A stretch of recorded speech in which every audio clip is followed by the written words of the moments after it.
Le ministre des Hydrocarbures a reçu ce lundi 23 janvier une délégation de la Banque mondiale, conduite par Korotumu Ouattara, sa représentante au Congo. Bruno Jean-Richard Itoa et ses hôtes ont longuement échangé sur les mécanismes de mise en œuvre des politiques de promotion de l'industrie gazière en République du Congo avec pour ancrage le redressement du secteur de l'électricité. Pays producteur de pétrole, le Congo qui dispose de fortes ressources gazières prend de plus en plus des pas dans la réduction du torchage du gaz qui empiète sur le développement des pays. Développement numérique en Afrique occidentale et centrale. Et donc, le sujet de la discussion qu'on a eue cet après-midi avec Monsieur le ministre, c'était un peu pour voir le secteur des gaz. Le secteur des gaz au Congo.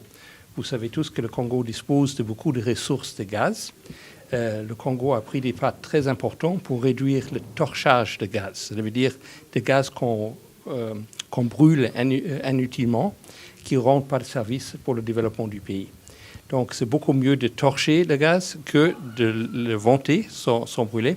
Mais ce serait beaucoup mieux encore si on pourrait faire quelque chose de productif avec. Donc, on a discuté comment le Congo pourrait, par exemple, utiliser le gaz pour produire de l'électricité dans les centrales thermiques à gaz. On a aussi discuté l'exportation des gaz, comment on peut liquéfier le gaz pour après exporter le gaz pour avoir évidemment des revenus, des recettes additionnelles pour l'État.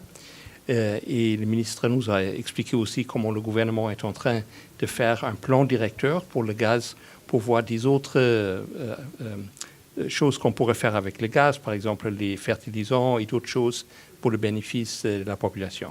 Merci.